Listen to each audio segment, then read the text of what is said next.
I'm Camilla Tominey. This is GB News, Britain's election channel.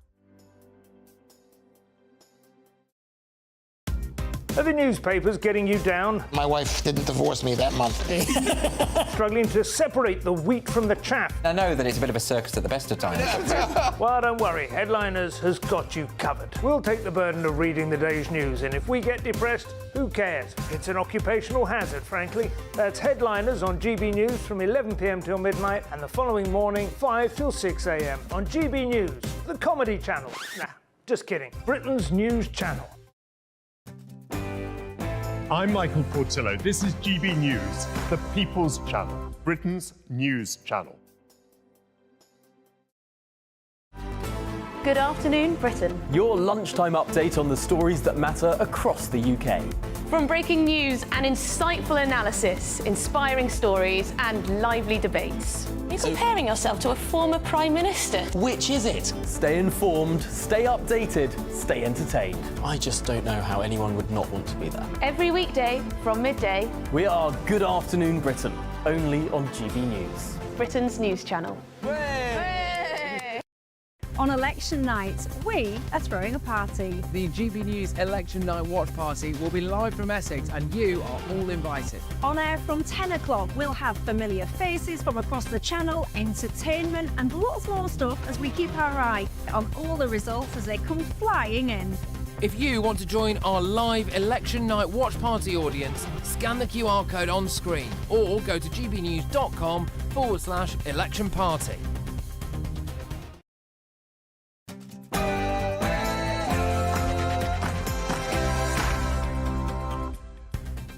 Good evening. It's 7 o'clock on Friday the 28th of June and this is a GB News election special with me, Tom Harwood.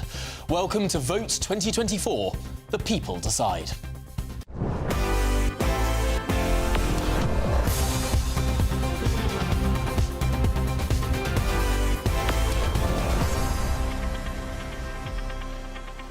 With just 6 days until polling day, don't we have a show for you tonight?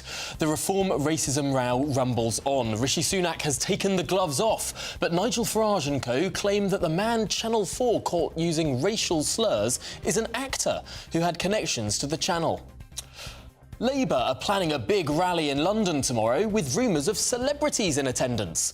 But are they, like Neil Kinnock in 1992, celebrating a touch too soon?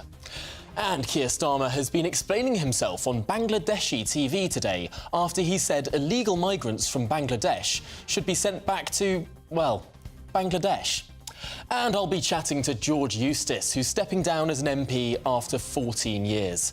As a former cabinet minister, he had a front row seat for the last 14 years of Conservative-led government. Also tonight, I'll be joined in my studio by my panel.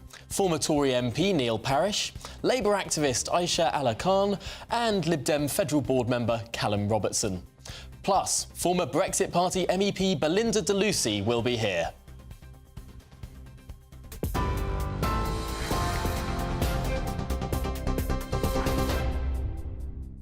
Good evening. It's 1 minute past 7. I'm Cameron Walker here in the GB newsroom.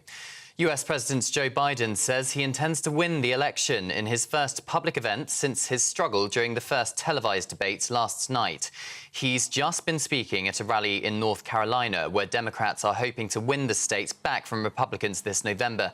He claimed America itself is at stake and accused former US President Donald Trump of repeatedly lying and said he has the morals of an alley cat. After his own shaky performance during the debate last night, President Biden directly addressed the limits of his old age. I don't walk as easy as I used to. I don't speak as smoothly as I used to. I don't debate as well as I used to. But I know what I do know. I know how to tell the truth. I know right from wrong. And I know how to do this job. I know how to get things done. And I know, like millions of Americans know, when you get knocked down, you get back up. Back in the UK, the Prime Minister says the leader of Reform UK has questions to answer after a video emerged of a campaigner making racist comments. Andrew Parker was seen making a series of offensive remarks about Rishi Sunak. He's now apologised, but insists he was goaded into making them. Rishi Sunak says it's part of a broader pattern of behaviour. A warning, the following clip contains some offensive language. When my two daughters have to see and hear Reform people who campaign for Nigel Farage calling me an effing, it hurts and it makes me angry, and I think he has some questions to answer. When you see Reform candidates and campaigners seemingly using racist and misogynistic language and opinions, seemingly without challenge, I think it tells you something about the culture within the Reform Party. Our politics and country is better than that. It's my duty to call out this corrosive and divisive behaviour. Well, Nigel Farage said earlier that the comments have no place in the party and describes the secretly recorded video as a setup. But responding to Mr Farage's claims, a Channel 4 spokesperson said that they strongly stand by what they called rigorous and duly impartial journalism, which they say speaks for itself. And Reform UK has increased their lead in the election polls despite a difficult week for the party with the allegations. A poll conducted by Whitestone Insights has found that Labour has maintained top spots, but both Reform and Conservatives are fighting for second place. The electoral calculus said if the above result were to be repeated at next week's election, it would result in a Labour majority of 244 seats, with the Conservatives on 57, the Lib Dems on 72 and Reform on 31. Now, lawyers for two people who became sick after eating sandwiches contaminated with E. coli have started legal action against Tesco and Asda. The claims related to an 11-year-old girl who ate a chicken salad sandwich. She's now been on dialysis for 3 weeks after falling ill. Separate legal action is also being taken against Tesco on behalf of a man who says he regularly purchased sandwiches for his lunch. At least 122 people have been admitted to hospital since the start of the outbreak, which has also led to the recall of wraps and salads sold at several major retailers. And in royal news, Princess Anne has returned home after several days in hospital with minor injuries and concussion. The 73-year-old is believed to have been struck by a horse while walking on her Gatcombe Park estate in Gloucestershire on Sunday evening. Her husband, Vice Admiral Sir Tim Lawrence, has thanked the team at Southmead Hospital in Bristol for their care, expertise and kindness. Well, those are the latest GB News headlines. I'm Cameron Walker. More in an hour. For the very latest GB News direct to your smartphone, sign up to News Alerts by scanning the QR code or go to gbnews.com/alerts. Good evening, it's 6 minutes past 7 and my name's Tom Harwood. This is Vote 2024. Now today, Rishi Sunak has said he was hurt and angry after Channel 4 caught a Reform UK canvasser using a racial slur to describe him. Let's remind ourselves. When my two daughters have to see and hear Reform people who campaign for Nigel Farage calling me an effing, it hurts and it makes me angry, and I think he has some questions to answer. Strong words. Nigel Farage, however, has claimed that the whole thing is a setup. Let's take a listen. I saw all the footage last night. I thought no one speaks like that.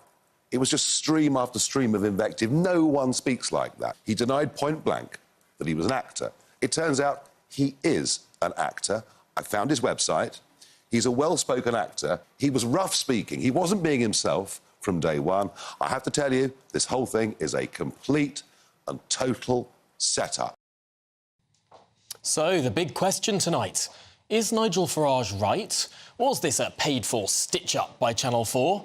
Or is the Reform UK leader simply clutching at straws after his party was exposed fair and square? Well, I'm delighted to say that joining me is my panel in the studio. Neil Parish, the former Conservative MP, Aisha Ali Khan, a Labour campaigner, and Callum Robertson of the Liberal Democrats. Neil, we'll start with you.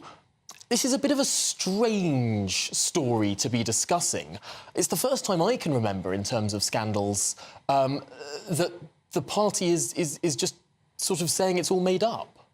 Yeah, I mean, I think what we need to do is sort of get to the bottom of this, don't we? I mean, if these comments were made and they were made by a reform activist, then they are very bad, because, I mean, the last thing you want to do is stir up any racial problems whatsoever, and certainly by doing it when you're canvassing is very wrong. So I think this will be interesting as it unravels. I'm not going to make judgment at the moment on exactly who's right and who's wrong on this one, but what we don't want is racist comments from anybody, basically.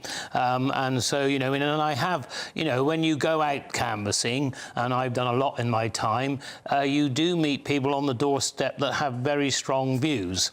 Now, what you don't want to do is encourage them down particular routes, and that's why I think we've all got to be quite careful when we're on the doorstep. Certainly. Right, we'll return to this conversation in just a moment's time, but I'm delighted to say that joining us now is Belinda de Lucy, the former Brexit Party MEP and Reform UK's Education and Families spokesperson. Belinda, thank you for making the time for us this evening. It does seem a little bit strange that Nigel Farage and indeed the Reform Party as a whole is presenting this as a staged setup from Channel 4. The channel, of course, is denying this. Well, look, the volunteer leafleter, what he said was utterly unacceptable.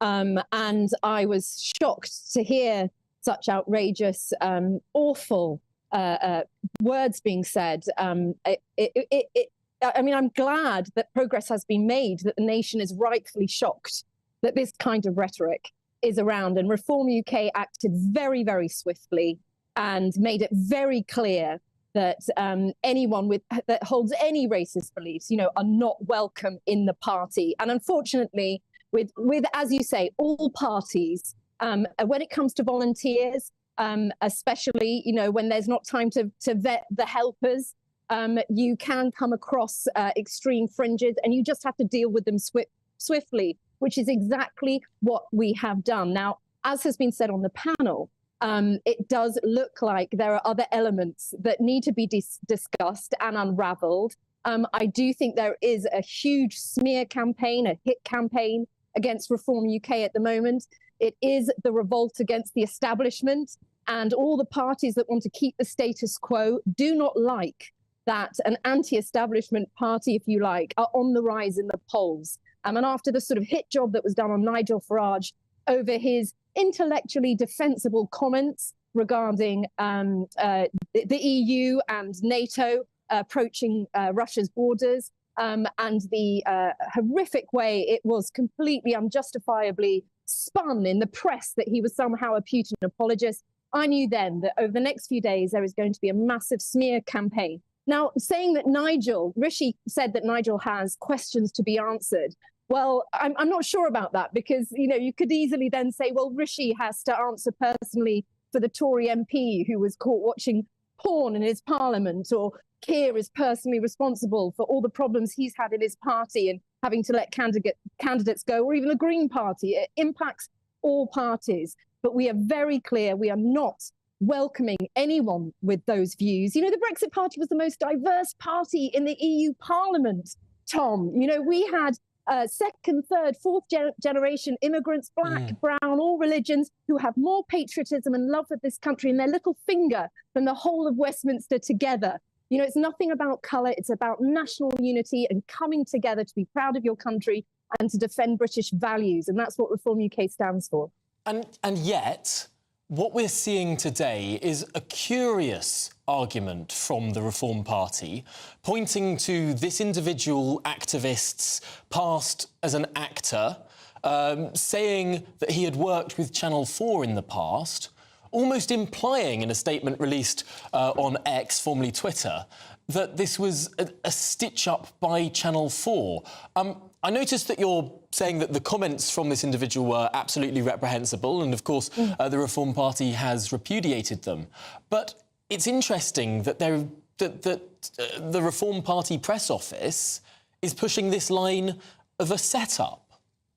Well, I think it's quite reasonable to be asking questions. I think there has been an unusual attack on Reform UK. I think there have been very much double standards. For example, the Labour candidate in Clacton you know, has been accused of racist comments against white people, and there hasn't been the fiery anger and press headlines and Prime Minister reacting to that. You know, we're a new party, but as Nigel has said recently, we're getting over our target. We're taking more flack. This was a volunteer leafleter, and we've made it very clear people like that are not welcome in our party. And I think that it's right to explore all the kind of attacks that we're getting when they go straight to the Prime Minister over this, when it hasn't happened with other parties, and other parties have had the same kind of incidents. Other parties have had scandals themselves. I can't count the number of scandals that have engulfed the Labour Party and the Conservative Party in the last 4 or 5 years. Is this not simply a part of politics? If your party wants to be up there with the big parties, and you certainly are polling around the same level as the Conservative Party is right now, doesn't this sort of scrutiny simply come with the territory? Is the Reform Party not sort of asking for special treatment here?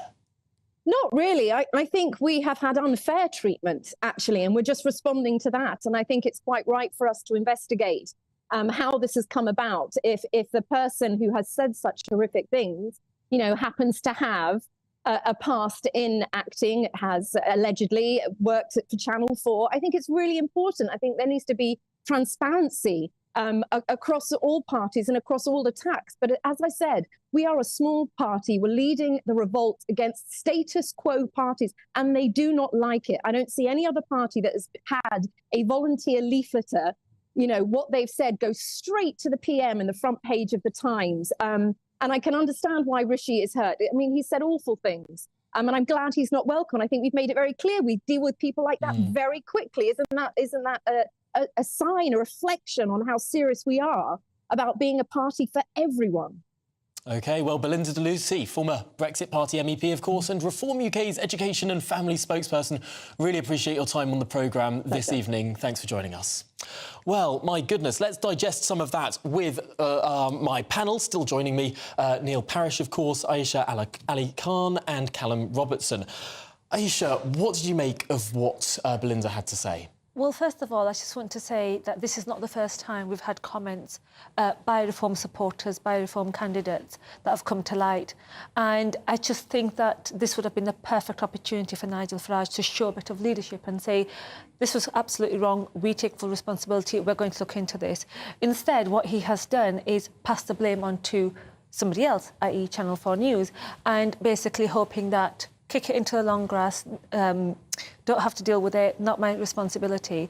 And I think that type of leadership, it's just not there. And if we are going to, you know, view him as a potential opposition leader, depending on what happens next Thursday, that's not the sort of leader I would want you know, anybody to be looking up to. And yet Belinda was saying that this activist was suspended as soon as this story broke. What more could the party have really done in that case? I think what I find baffling is that, you know, Channel 4 News have been covering elections for so many years. They've gone up and down the country. They've been interviewing. They've been, you know, they know this is going to be subject to scrutiny and people are going to be questioning and looking into it. And so if you are going to use an actor who's had previous links with Channel 4 in the past, surely that would have come out at some point.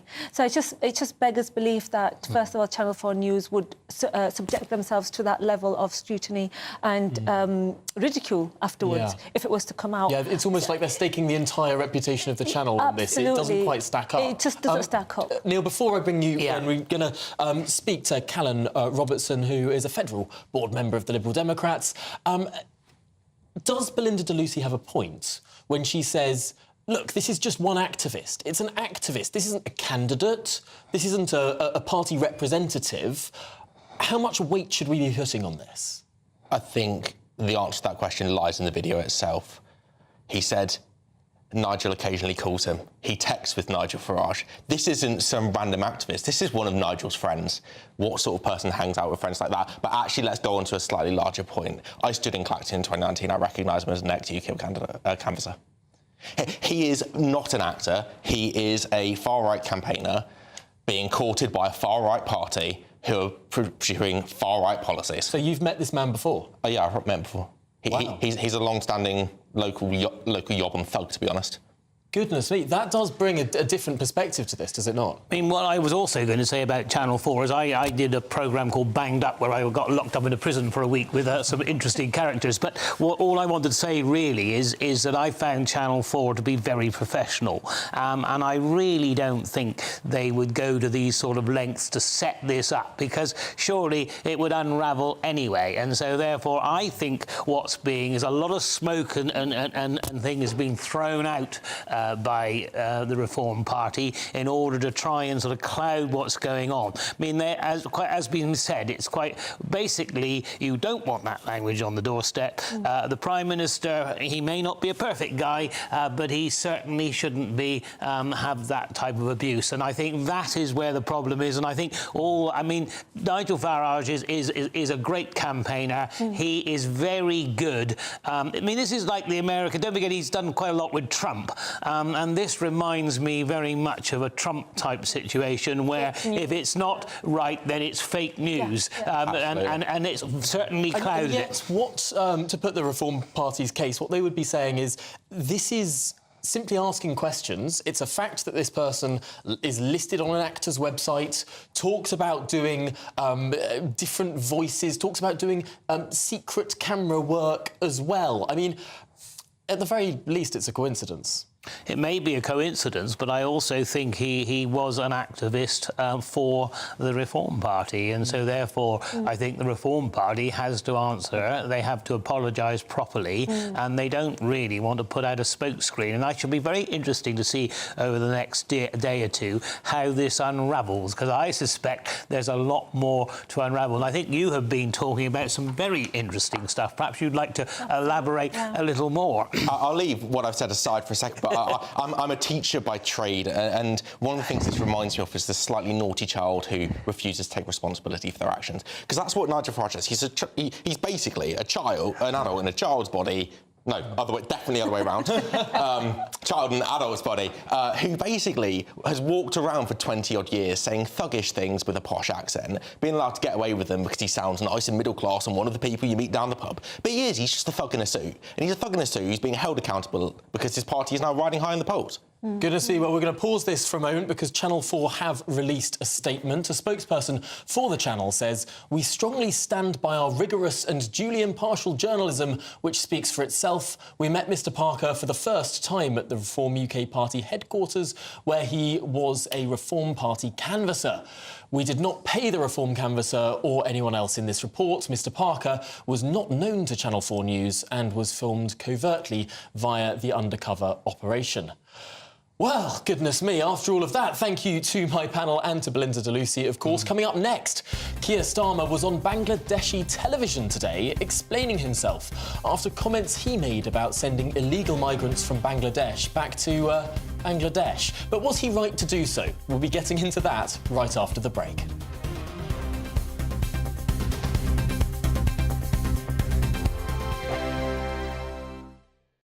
Congratulations to the GB News winners at this year's Trick Awards. And the winner of Interview of the Year is... Alistair Stewart reveals his heartbreaking diagnosis to Camilla Tominey. And the winner is GB News Breakfast. And the winner is Nigel Farage. And thank you to you, our GB News viewers and listeners, for making us the People's Channel, Britain's news channel. Britain's Newsroom, weekday mornings from 9:30.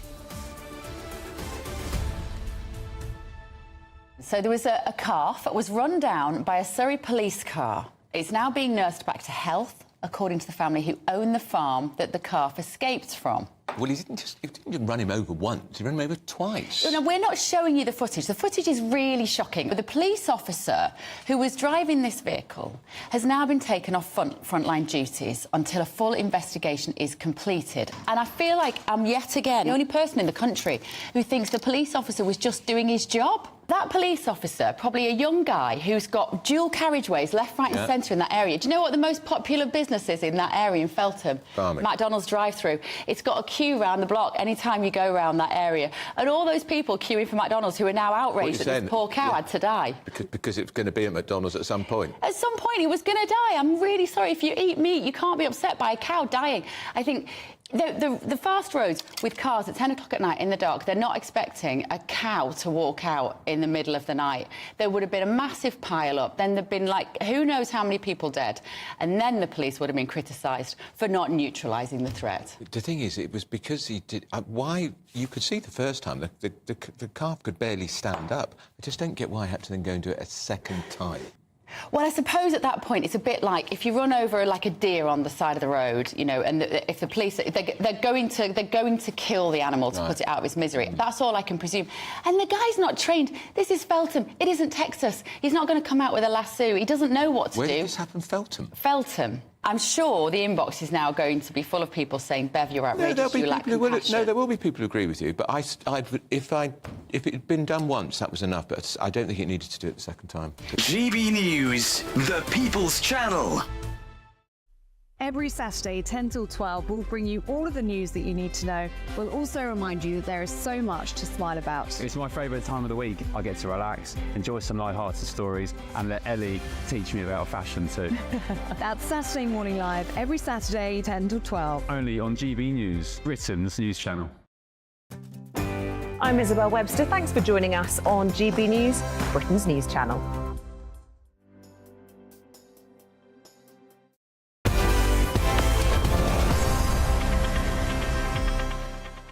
Good evening, it's 7:24. My name's Tom Harwood and welcome back to Vote 2024 on GB News. Now, Sir Keir Starmer appeared on Bangladeshi TV today following a backlash after he used Bangladesh as an example of a safe country to which unsuccessful asylum seekers could be returned. Let's have a look at Starmer's original comments. And remember, he's talking about people with no legal right to remain in the UK. On the first few days in government, I'll tell you what I'll do. I'll put the staff back in the returns unit. I'll make sure that we've got planes going off, not to Rwanda, because that's expensive. That's an expensive gimmick. They will go back to the countries where people come from. That's what used to happen. Where? I mean, it's so hard to do. Well, at the moment, people coming from countries like Bangladesh are not being removed. Well, here he is today explaining himself on Bangladeshi TV. I'm very concerned about any upset I may have caused. That certainly wasn't my intention. I didn't mean to offend anyone or upset anyone, and I'm genuinely concerned that I have done so, not least because the relationship between Labour and the Bangladeshi community is very, very strong. Now, those relationships are strong, and therefore it is a concern to me that words that I used have caused upset, and I do want to address that and to be absolutely clear that that was not my intention. Keir Starmer there expressing his concern over upset. But did he actually say anything wrong? Should a politician feel the need to explain themselves for stating that existing laws should be enforced? Well, over to my panel. Callum, we'll start with you on this one. It does seem strange that he's taken to Bangladeshi TV, taken to sort of almost apologising for what he said. I think it comes down to the fact he did single out a particular community. If he's saying, look, you failed your asylum seeker application, you need to therefore be deported to your original country. He's not advocating for Rwanda or any of that daft nonsense, but he's advocating for safe return of people who have failed their asylum claim. I think where actually the offence comes in, I think there's a legitimate point to be made here about, well, why single out Bangladesh? Well, he was asked to name a country. Well, he could have named more than one country. Why did he single out Bangladesh as a particular country? Well, that's an interesting point. Ayesha, what do you make of it? I think, look, This is a leader who's taking responsibility. It was clearly a slip of the tongue. He made a mistake. He realised he's made a mistake, and he's gone on the next day to reach out and speak to the community that he's offended. And that's what good leadership is about. And we've just mentioned Nigel Farage a few minutes ago. Somebody's made a mistake. Let's not do this again, and let's hold our hands up, take responsibility, move on. Hang on, is it that wrong to say that people who've come to this country illegally, who have had any asylum application refused, should then return to the country from which they came? It happens to be that quite a few people from Bangladesh have come to the UK illegally. Is it wrong to say that they should be returned to Bangladesh? I think if somebody gave me the option of sending failed asylum seekers to Rwanda or their country of origin, I would definitely go with the country of origin, because what on earth is this Rwanda policy all about? It's just not going to work. It hasn't worked so far. It's not going to work. So I agree that if the process has been followed through and the asylum cases have failed, then absolutely. But we have to make the process fair. Is this a bit of a case of grovelling? Yeah, I think the problem is that Sir Keir Starmer has got a problem in as much that he can't really send them back to very many countries.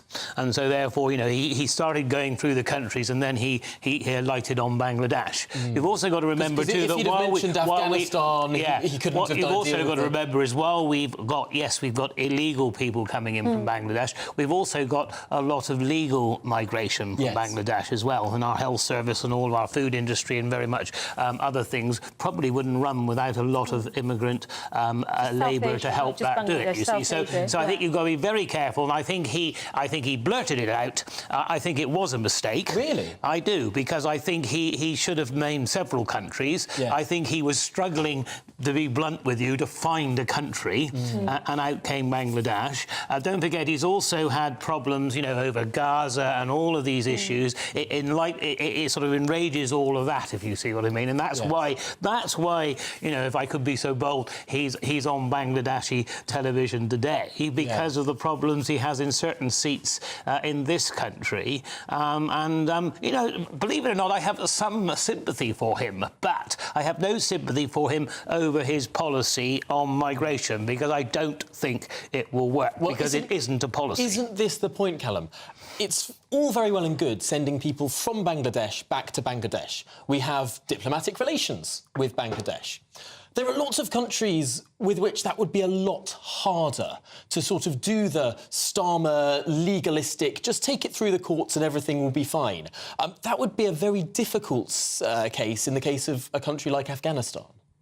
Absolutely, and actually, one of the things that really annoyed me about Keir Starmer's approach is that he said he would basically sit down and do a deal with the Taliban to return failed asylum seekers. And I'm sat there thinking, what, the same Taliban who barred women from going to school? Is that the same Taliban that are killing people for being gay? I mean, you'd struggle to find an asylum seeker from Afghanistan who doesn't qualify. But isn't this why you need a safe third country where you can deport people who can't return to their country of origin?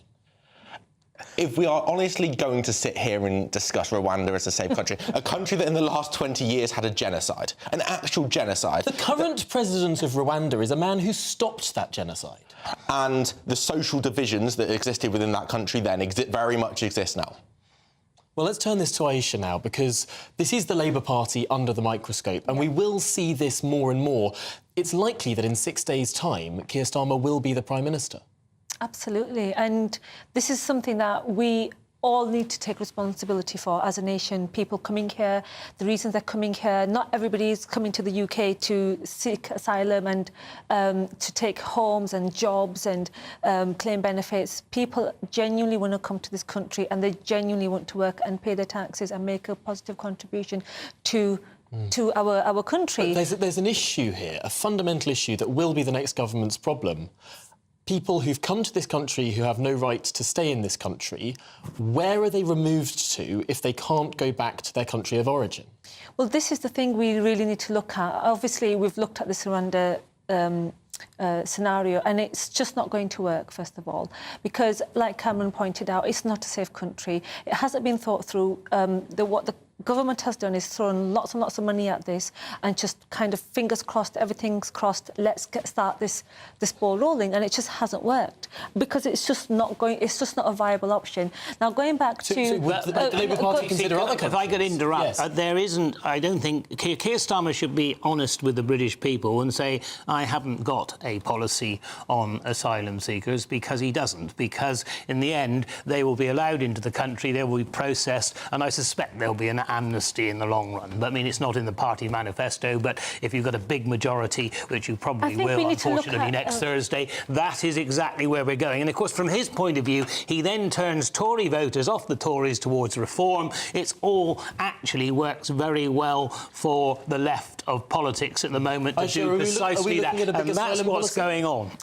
I couldn't tell you because I'm not part of the inner circle and I have no idea. What I can say is that a lot of the people who have made asylum claims to come to this country, they've been refugees fleeing war in Syria, they've been fleeing war in Afghanistan. A couple of years ago when the Taliban took over, we had an influx of people coming and seeking asylum here. Actually, a lot more should have been done to support the people that actually work with that. In many cases, they are genuine refugees, but also in many cases, we do see economic migration as well. We're going to pause this conversation here, and a big thank you to my panel. Next up, we're going to be talking to the former Cabinet Minister, George Eustice, to discuss him stepping down from political life and, indeed, the last 14 years of Conservative-led government, the murky goings-on at the heart of British politics. Don't go anywhere. Time for your latest weather update from the Met Office here on GB News. Good evening to you. Tomorrow, bit of a three-way split with our weather. Bright and breezy across Scotland with a few showers, mostly fine and sunny across East Anglia and the southeast. But in between, this weather system is creeping towards us. Not a particularly potent one, but it will bring cloud and some outbreaks of rain. That's starting to move across the Republic of Ireland at the moment and spreading towards Wales and southern parts of Northern Ireland by dawn. Still a few showers across the far north and west of Scotland. Still quite breezy here as well, but elsewhere the wind's pretty light with some clearer skies. Temperatures will dip down to single figures, but actually turning quite cloudy here, but that will keep the cloudy temperatures up across Wales and northwest England through the early hours. The cloud will increase a little bit across southwest England too, so a grey start here for some, maybe the odd shower, but for much of East Anglia and the southeast, fine and sunny, and for a good part of Scotland and Northern Ireland, certainly the north of Northern Ireland, a fine start to Saturday, some decent spells of sunshine. Still quite breezy across the far north, and still plenty of showers packing in across Caithness, Sutherland, the Western Isles and the Northern Isles. They'll keep going for much of the day, but a good chunk of Scotland will be dry. This cloud and rain, though, likely to stick around. Not much rain, I suspect, getting to the east of the Pennines, but still predominantly cloudy here. Dull and damp on some of those coasts across northwest England, north and west Wales throughout. But brighter skies further south and with a bit of sunshine. 25 degrees is possible across the southeast. Scotland and Northern Ireland in the high teens, but with a bit of sunshine. It shouldn't feel too bad because the winds will be lighter tomorrow compared to today. Mostly fairly light winds on Sunday as well. Some rain will head back towards Shetland. Could start quite grey in the south with one or two showers here. Quite a bit of cloud on Sunday, but I'm still optimistic that many places will see some sunny spells. And we've lost the heat from earlier in the week. Temperatures at or a touch below average. This election night, we're putting on a party. And you are invited. We'll be here with you. Following all the twists and turns. As well as all the live reaction from our election night watch party. With our GB News lineup. And as morning breaks, we'll be here with breakfast from 6 a.m. As it becomes clear who the winners and the losers really are. Vote 2024. Thursday, the 4th of July. Only on GB News. Britain's election channel. Good afternoon, Britain. Your lunchtime update on the stories that matter across the UK. From breaking news and insightful analysis, inspiring stories and lively debates. Are you comparing yourself to a former Prime Minister? Which is it? Stay informed, stay updated, stay entertained. I just don't know how anyone would not want to be there. Every weekday from midday. We are Good Afternoon Britain, only on GB News. Britain's news channel.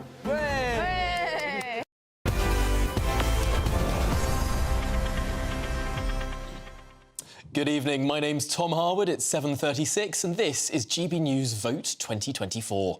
Now, George Eustice was elected to Parliament in 2010, served under 5 Prime Ministers and held high office as Environment Secretary under Boris Johnson. A Brexit supporter and a former Cabinet Minister, he's now stepped down and is not seeking re-election. Well, George, you've had a front row seat for the last 14 years. What has it been like? Because it perhaps has been some of the most turbulent political times in modern history. Yeah, absolutely. Look, when I first went into politics, one of my jobs was press secretary to David Cameron when he was in opposition. And then, you know, a big story that the media used to get upset about was, you know, whether his driver had taken his suit in while he was riding his bike or whether he'd run a red light. And my word, you know, things... I think it wasn't just the division that we had over the Brexit referendum when we were trying to take this really big decision to become a self-governing country again. You then had COVID and you had Ukraine straight after it. And it's just been an incredibly turbulent international global context. So we went from a period of relative calm, although, you know, of course we had those wars in Iraq and Afghanistan and so on, but a period of relative calm, I think, at the end of the Cold War. And it really feels like there's been a lot of turbulence these last few years. Do you think that part of the reason why these last 14 years have felt perhaps so politically difficult has been that for the vast majority of it, there has been either no majority in the House of Commons or a very, very slim majority in the House of Commons? It's only been the last 4 years that there's been a large Conservative majority. Of course, Theresa May led a minority government, there was a coalition for 5 years, and David Cameron won a marginal majority of only a handful of seats. Yes, I mean, I think if you look at, you know, the really big episode that's caused a lot of problems in its aftermath, it was really COVID. You know, you can't borrow that amount of money and pay people to be furloughed and sit at home and expect there to be no consequence. And of course, that was done when we had a big majority, but the government was facing an extraordinary, unprecedented global pandemic, and it felt that it had to act in that way. So in some ways, a lot of the turbulence came when we actually did have a majority and were able to do things. But certainly in my period, the single worst period was those Theresa May years, particularly when we had no majority at all, and it was hand to mouth as you were trying to take this really big decision. And Parliament actually really failed to step up to the plate. You know, it should have tried to find consensus and to have respected the result, you know, but in the event, it was just bitterly divided, and you had a major chunk of, you know, the Labour Party, the Lib Dems, and some Conservatives, I'm afraid, who were really trying to resist that democratic result. And it was, you know, for a while, it was a question mark about whether our democracy could, you know, actually survive it and weather it. Now, you made a big decision midway through your parliamentary career. As a up-and-coming MP going places, you decided to go against the wishes of Number 10, go away against the wishes of your friend David Cameron, and leave in the referendum rather than remain. How hard was that as a decision? Well, it was quite hard because I'd been David Cameron's press secretary and I'd worked very closely with his team. And in fact, in November before the referendum, he had asked me whether I would help lead a kind of Conservatives for Yes campaign. And I had to have a very awkward conversation with Ed Llewellyn, his chief of staff at the time, to say, look, I'm afraid I can't do this, I'm going to be on the other side. And it was quite difficult, but it was the right thing to do because my great frustration is, you know, David Cameron never really believed that much in the European Union. He believed it would be too difficult to get out. But if we'd not been a member already, he probably wouldn't have joined. And it's a tragedy in a way that he ended up driven out trying to defend something that he didn't particularly believe in. And I just wish that he'd spent a bit longer. If he'd done another year of negotiations to try to get a better deal, you know, the party might have united behind, you know, some kind of renegotiation. But in the end, the renegotiation he did was just, you know, quite ornamental and didn't really amount to very much. Now, there's a view that sort of has dominated, perhaps, the wider country of how David Cameron sort of called this referendum, lost it, and then ran away to hide in a shed somewhere. But, I mean, you were there in the corridors of power around that time. Was that actually a David Cameron sort of hands-up, run-away moment, or was there political pressure to oust him?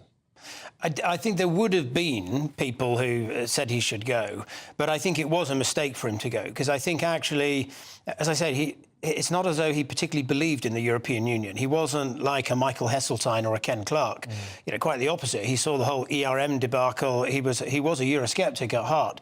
And I think he would have done a better job of doing the renegotiation than Theresa May did. He could have made Michael Gove chief negotiator, so you would have had a proper Brexiteer leading the process. And I just think he would have done a better job. I think it's a shame that he went. I think if his original advisor, Steve Hilton, had been around and still on the scene, Steve probably would have sat him down and, you know, metaphorically slapped him around the face and said, look, you've got to do this. You don't resign over this. But by that point, he didn't really have anyone to give him that advice. And I think he felt quite wounded, probably, by the fact that a lot of friends had felt compelled to go on the other side and campaign to leave. That's a really, really interesting point. Of course, David Cameron was just the first in what has now become a line of 5 prime ministers over 14 years. It's not a good look.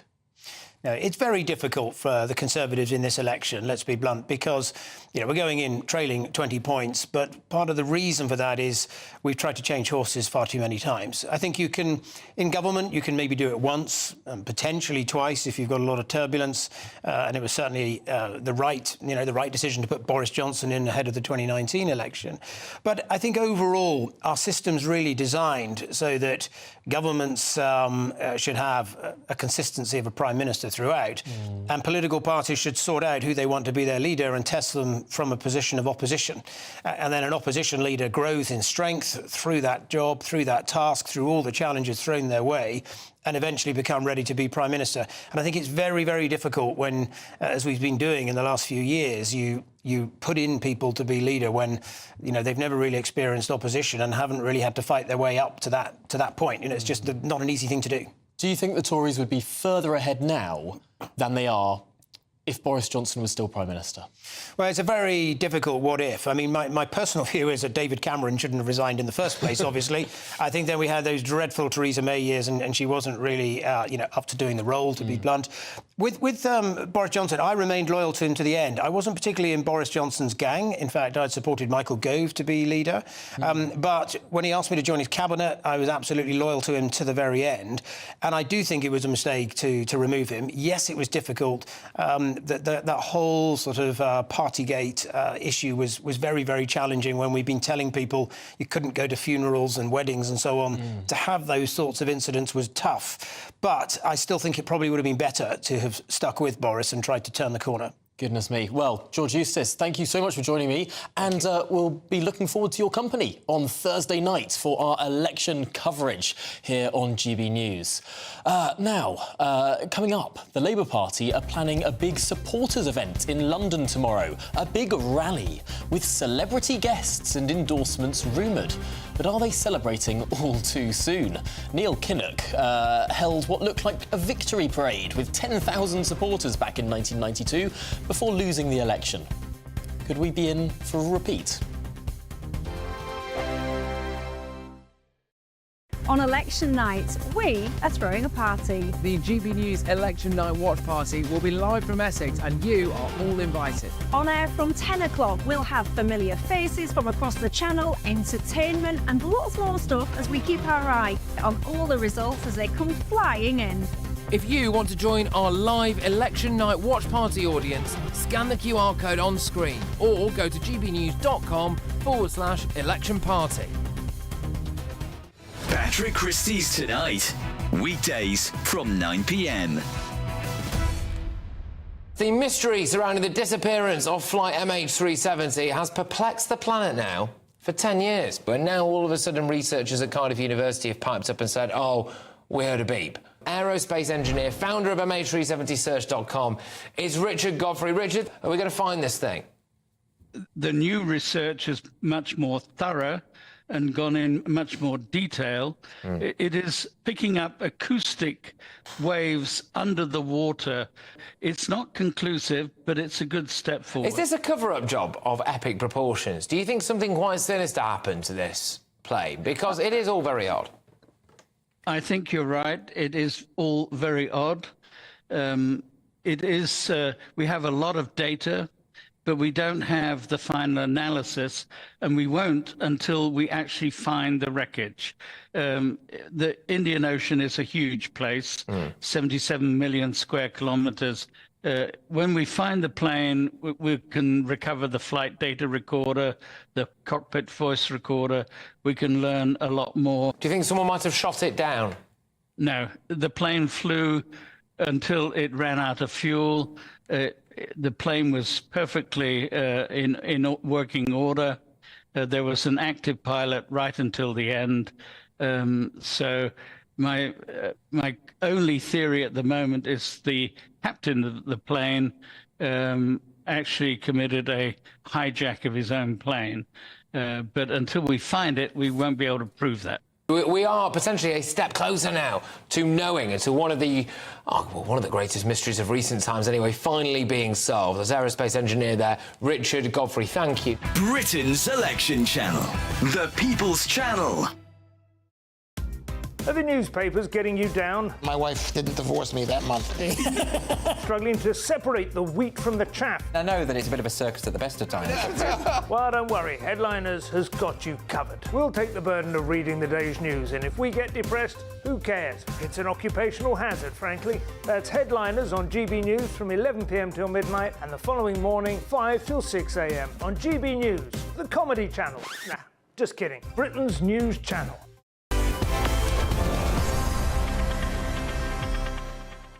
Good evening, my name's Tom Harwood, it's 7:48 and welcome back to GB News Vote 2024.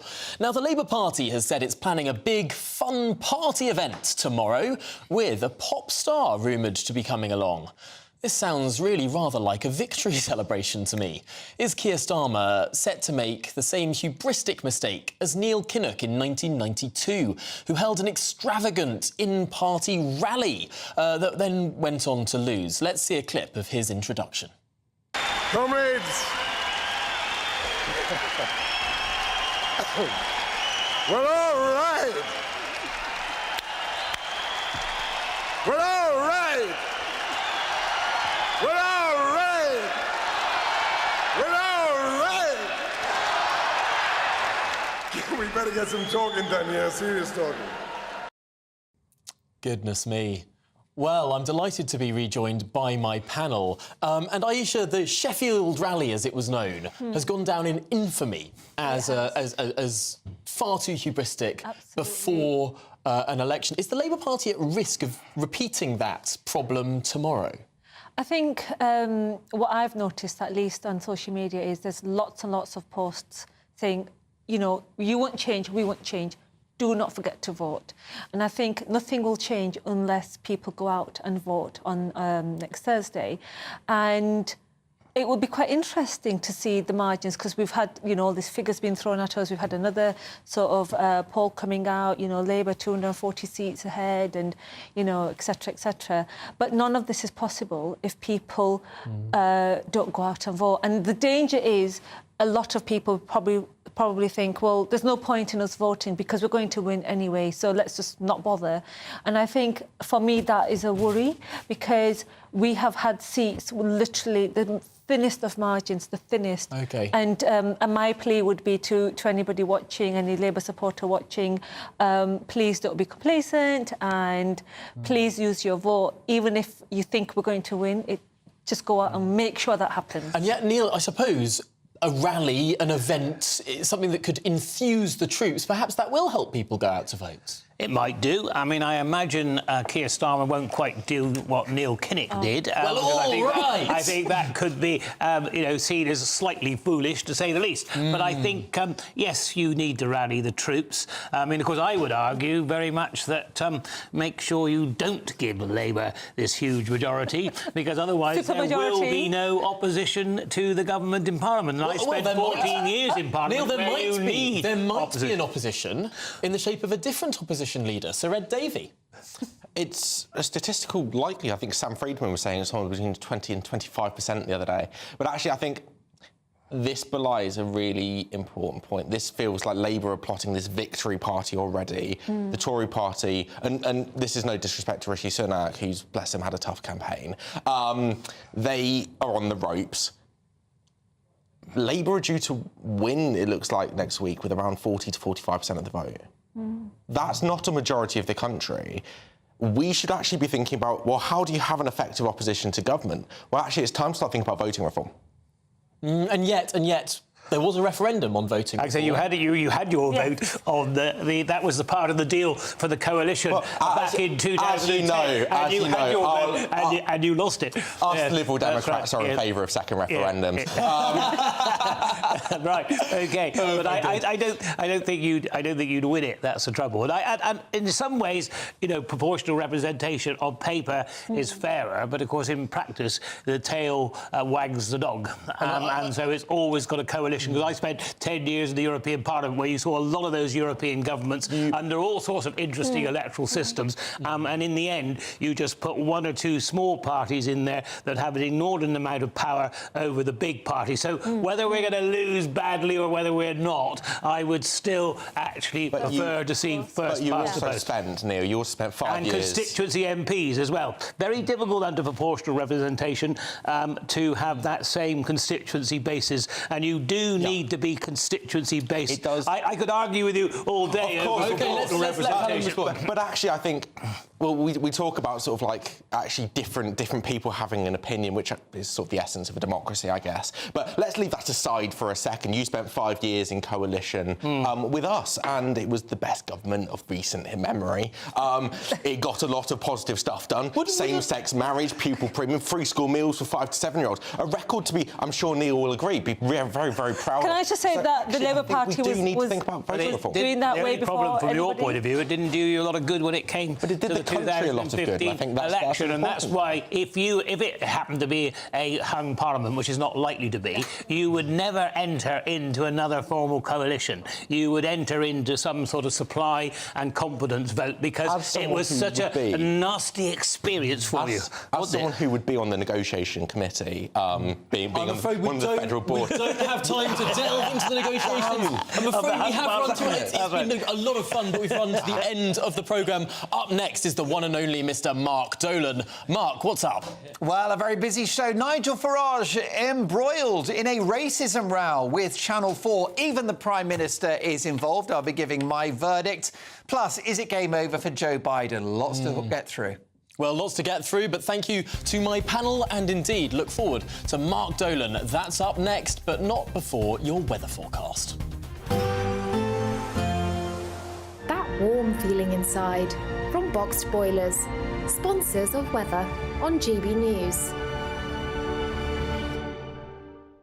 Afternoon, welcome along to your latest weather update from the Met Office here on GB News. A fresher feel out there, certainly compared to earlier in the week.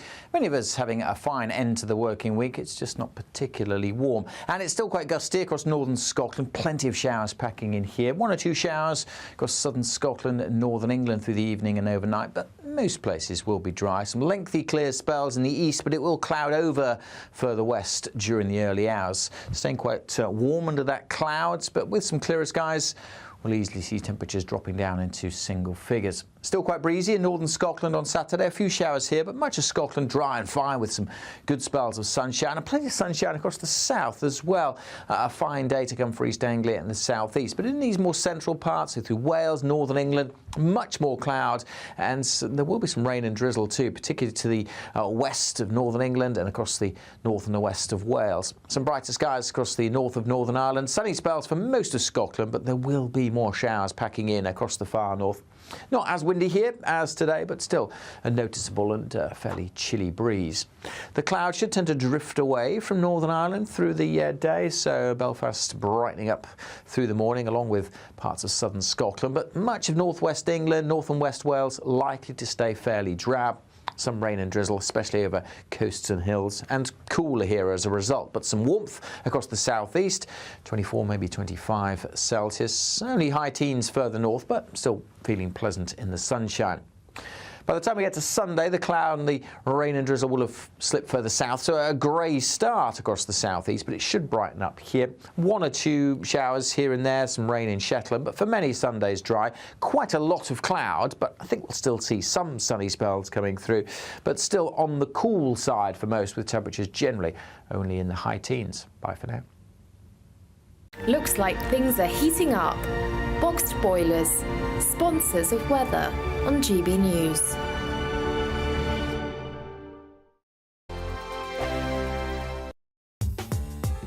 I'm Christopher Hope. From pop stars to politicians, I'll interview anybody in a pub who's got a political opinion. Join me every Friday on Spotify, Apple Podcasts, YouTube or gbnews.com, or wherever you get your podcasts. GB News, Britain's election channel. I'm Mark Dolan, and this is GB News, the People's Channel, Britain's news channel.